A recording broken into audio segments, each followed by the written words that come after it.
Assalamualaikum warahmatullahi wabarakatuh. Waalaikumsalam warahmatullahi wabarakatuh.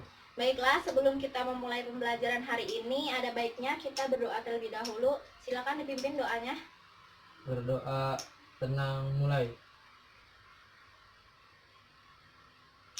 Doa selesai. Sebelumnya kita absen dulu ya. Ada yang nggak masuk hari ini? Untuk semua. Coba ibu absen. Diana, Hadir. Ina, Hadir. Aziz, Hadir. Riyad. Hadir.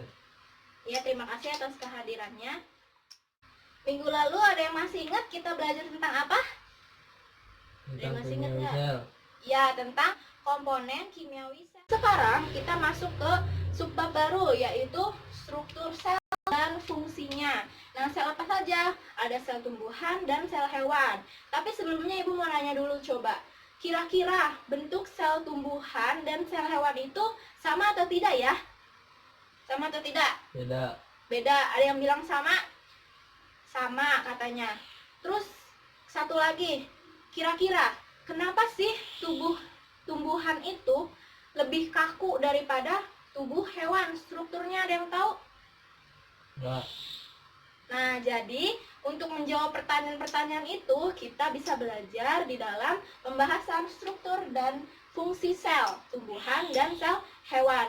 Tapi sebelumnya kalian harus tahu kita tuh belajar ini tujuannya apa sih? Nah, yang pertama, kalian bisa menyebutkan struktur sel hewan dan sel tumbuhan itu apa saja. Terus yang kedua, bisa membedakan antara sel hewan dan sel tumbuhan itu apa saja pembedanya, strukturnya apakah beda atau sama. Terus yang ketiga, menjelaskan fungsi dari struktur sel tumbuhan. Yang keempat, menjelaskan fungsi dari struktur sel hewan. Dan yang kelima, nanti dari gambar ibu nunjukin struktur, kalian sebutin fungsinya, atau ibu sebutin fungsinya, nanti kalian sebutin strukturnya. Minggu kemarin ibu kasih tugas buat cari gambar sel kan sama struktur dan fungsinya, udah dikerjain belum? Sudah. Nah, sekarang coba lihat sendiri yang di tugas yang kalian bawanya, atau boleh perhatiin yang punya ibu juga. Nih, ini adalah gambar dari struktur sel hewan dan sel tumbuhan. Yang ini sel tumbuhan, yang ini sel hewan. Yang di belakang kelihatan nggak gambarnya? Kalian bisa lihat yang punya tugas kalian masing-masing aja ya, atau nanti ibu puterin ini gambarnya biar bisa lihat satu-satu. Nah, yang pertama kita akan membahas struktur dari sel tumbuhan. Apa saja sih struktur dari sel tumbuhannya? Nah, kita bisa lihat yang pertama dari luar dulu. Dari luar ada yang namanya cell wall atau dinding sel. Nah, dinding sel. Terus sudah itu ada bagian di dalam dinding sel, yaitu membran plasma. Nah, selanjutnya ini yang bulat ini apa namanya, ada yang tahu? Enggak. Yang ini tuh namanya nukleus atau inti sel. Nah, yang di bagian bawah nukleus kalian bisa lihat ada warna biru, ya, itu adalah retikulum endoplasma. Nah, untuk retikulum endoplasma itu ada dua bagian. Yang pertama, retikulum endoplasma kasar dan retikulum endoplasma halus. Nah, untuk yang di bawah nukleus itu adalah retikulum endoplasma kasar. Nah, di retikulum endoplasma kasar atau di RE kasar ada bintik-bintik nih yang warna oranye, kelihatan nggak? Ini tuh namanya ribosom. Terus mana RE halusnya? Nih, RE halusnya di sekitar nukleus juga, tapi yang di bawah nukleus persis itu adalah RE kasar. Di sini ada RE halusnya. Setelah itu ada apa lagi? Yang selanjutnya ini yang bentuknya kayak apa nih ya? Kayak kelok-kelok, kayak berliku-liku. Itu adalah aparatus Golgi atau biasa disebut dengan badan Golgi. Setelah itu yang mana lagi? Nih, sitoplasma. Sitoplasma. Minggu lalu sudah ibu singgung sedikit tentang sitoplasma, yaitu cairan di dalam sel. Terus selanjutnya ada ini mitokondria nih, yang bentuknya kayak apa ya? Kayak kacang bentuknya tuh. Terus dalamnya ada liku-likunya juga, itu namanya mitokondria. Selanjutnya ada ini yang bentuknya kayak wadah di dalamnya ada tumpukan koinnya, ya nggak, kelihatan nggak? Itu ada yang namanya kloroplas atau plastida. Selanjutnya nih bagian terbesar dari sel tumbuhan, namanya apa? Ya betul, vakuola, sentral vakuola atau vakuola pusat. Selanjutnya nih yang garis di atas yaitu mikrotubul. Nah, itulah dari struktur dari sel tumbuhan. Selanjutnya sel hewan. Kita lihat bentuknya berbeda ya. Bentuknya dia agak bulat gitu. Kalau tadi sel tumbuhan bentuknya agak kotak kayak gitu. Kita lihat apa aja sih struktur dari sel hewan itu. Sebenarnya struktur dari sel hewan itu tidak jauh berbeda dengan sel tumbuhan, tapi ada yang berbeda, ada yang tidak dimiliki oleh sel hewan, sel tumbuhan. Coba kalau kalian perhatikan benar-benar, pasti ada yang bisa menangkap apa sih yang tidak dimiliki oleh sel tumbuhan pada sel hewan itu. Kita bahas bersama-sama ya. Yang pertama, di sel hewan juga ada namanya membran plasma, sama kayak sel tumbuhan tadi, ada membran plasma. Selanjutnya, nah ini ada bulat besar juga, itu adalah nukleus. Nah, kalau kalian sudah memperhatikan antara struktur sel hewan dan sel tumbuhan, itu ternyata ada perbedaannya atau tidak? Ada yang udah nggak? Ada yang udah ngerasa ini ternyata beda ya sel hewan dan sel tumbuhan itu? Apa coba? Coba acungkan tangannya. Benar, sel hewan tidak memiliki dinding sel. Nah, kalian lihat, sel hewan tidak memiliki dinding sel seperti pada sel tumbuhan. Nah, itu bisa menjawab pertanyaan ibu di awal tadi. Kenapa sih tubuh tumbuhan itu strukturnya lebih kaku daripada tubuh hewan? Nah, itu karena sel hewan tidak memiliki dinding sel seperti pada sel tumbuhan. Karena dinding sel itu sebagai pemberi bentuk gitu pada tumbuhan. Nanti kita fungsinya akan kita bahas ya setelah ini. Nah, terus apalagi coba? Coba yang pertama yang ada pada sel hewan tetapi tidak ada pada sel tumbuhan. Apa selain dinding sel? Apalagi? Ada yang tahu?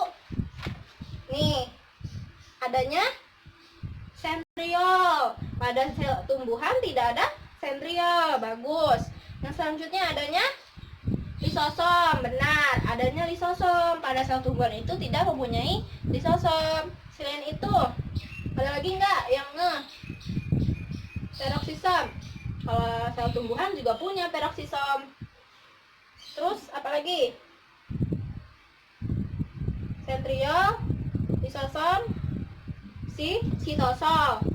Udah gitu, bentuk dari sel hewan ini dia bentuknya lentur, tidak beraturan, tidak berbentuk, dan selnya lebih kecil. Paham? Paham. Terus yang selanjutnya ada sel tumbuhan. Kita lihat, apa sih yang dimiliki oleh sel tumbuhan tetapi tidak dimiliki oleh sel hewan? Apa? Ya, yang pertama tadi adanya dinding sel. Selanjutnya apa? Sitoplasma. Sitoplasma dua-duanya itu punya, tapi kalau di sel hewan itu namanya sitosol. Ya, sitosol sama kayak cairan di sel gitu. Terus adanya satu lagi, apa lagi?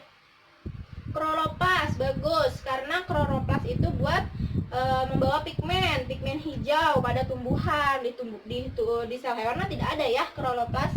Selanjutnya vakuola. Ukurannya, lebih tepatnya ukurannya, karena pada sel hewan juga ada vakuola tapi ukurannya lebih kecil. Selanjutnya apa yang tidak ada pada sel hewan? Sudah ya, itu aja. Jadi dinding sel, coba kita rangkum ya di papan tulis. Yang ada pada sel hewan tetapi tidak ada pada sel tumbuhan. Apa tadi? Yang pertama tuh, sentriol. Yang kedua lisosom. Terus yang ketiga apa? Yang ada pada sel hewan dan tidak ada pada sel tumbuhan? Ayo.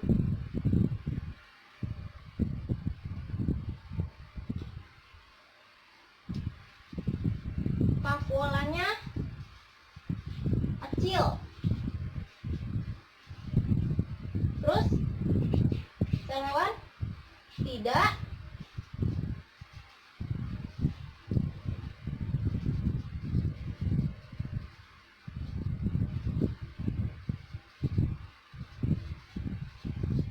Ya, tidak memiliki dinding sel. Selanjutnya tadi apa? Sitosol ya. Kalau sitosol itu di hewan. Sitosol sama kayak sitoplasma.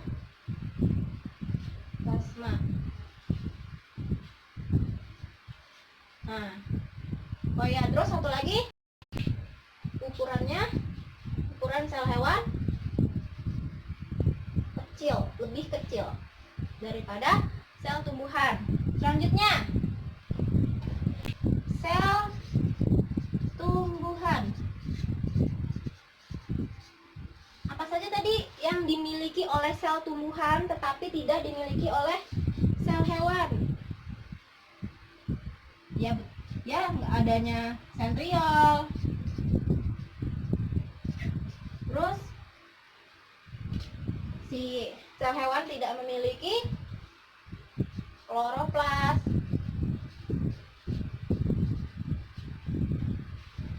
Sel tumbuhan tidak memiliki lisosom.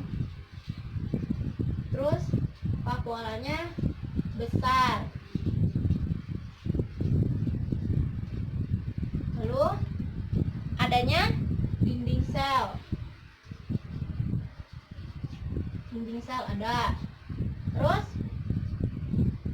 ukurannya tuh tentu lebih besar. Terus apa lagi ya? Udah ya? Ini. Jadi ini adalah perbedaan antara struktur sel hewan dan sel tumbuhan. Nah, udah paham semuanya? Nah, setelah itu, setelah kita belajar struktur, kita akan belajar tentang fungsinya. Yang pertama, kita akan mulai dari sel tumbuhan.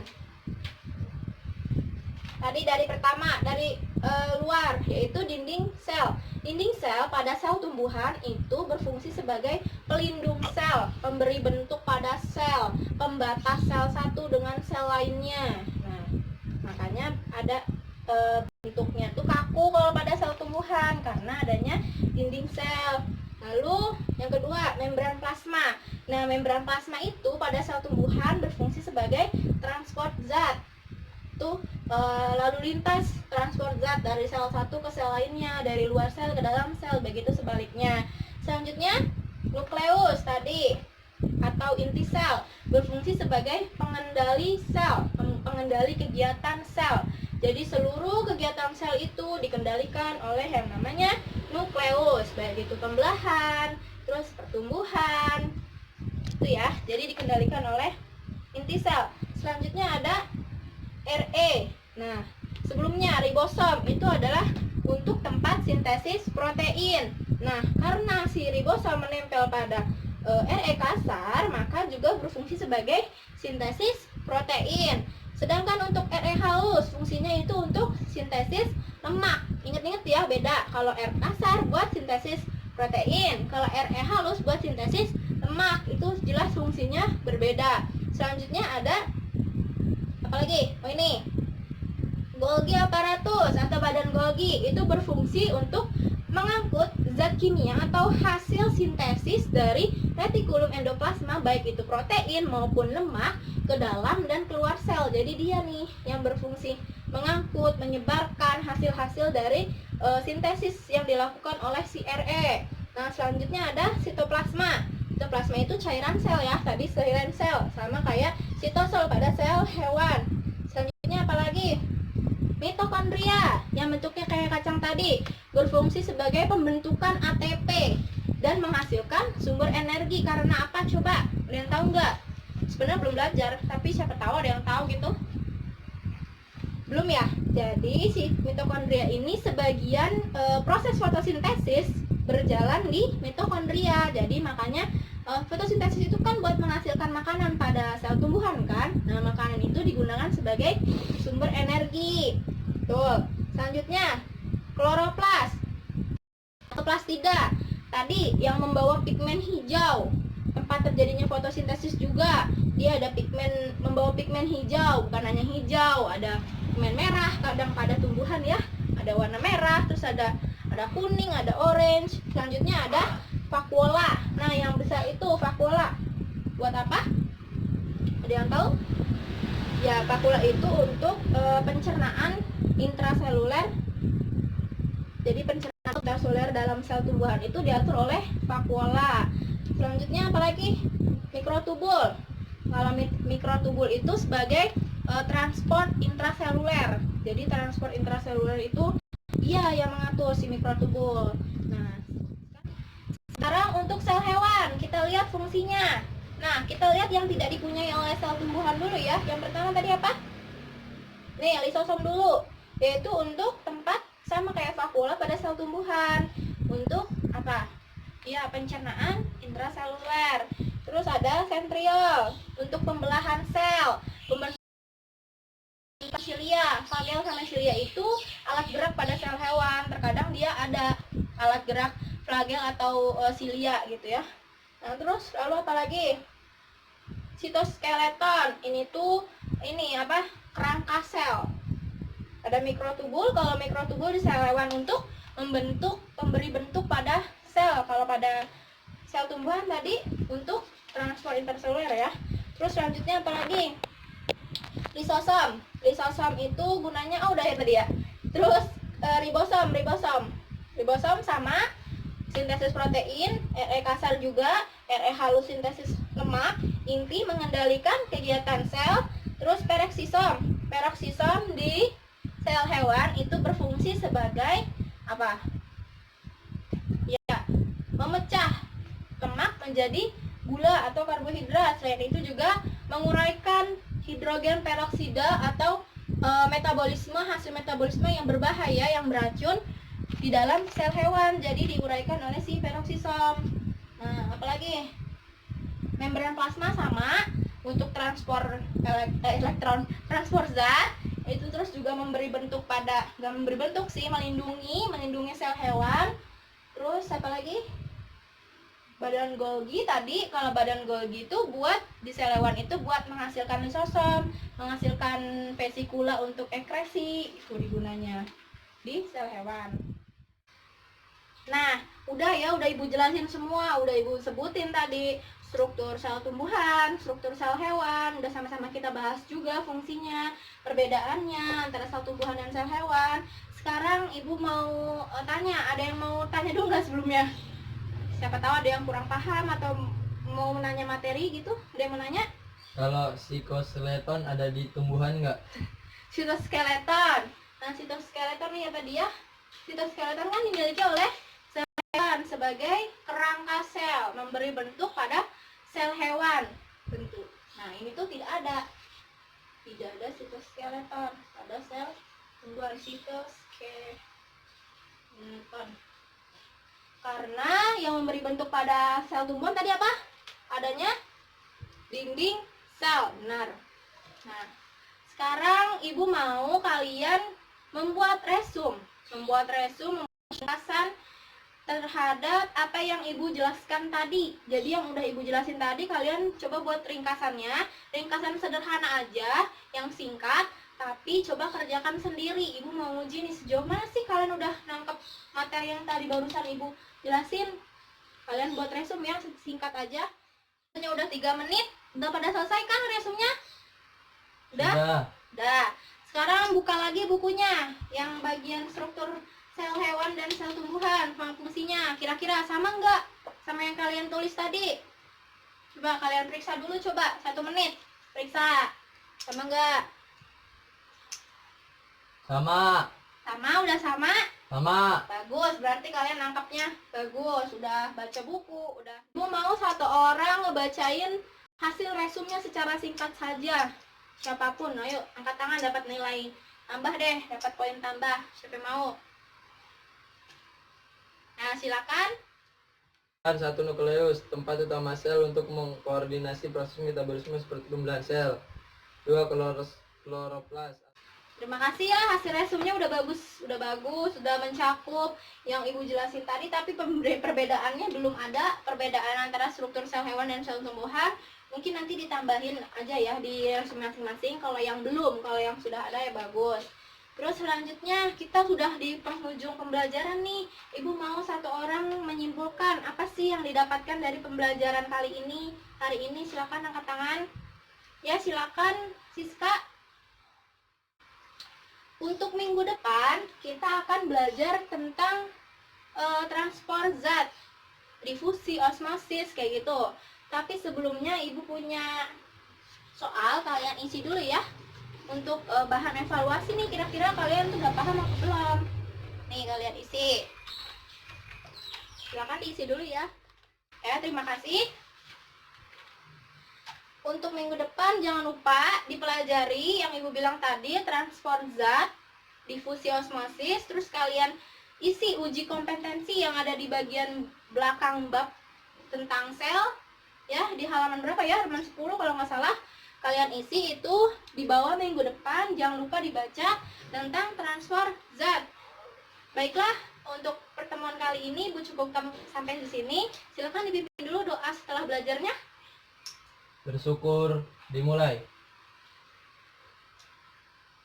Selesai. Ya, terima kasih atas perhatiannya. Semoga membawa manfaat, memberi manfaat. Jangan lupa dibaca bukunya dan baca-baca ulang lagi tentang materi hari ini. Wassalamualaikum warahmatullahi wabarakatuh.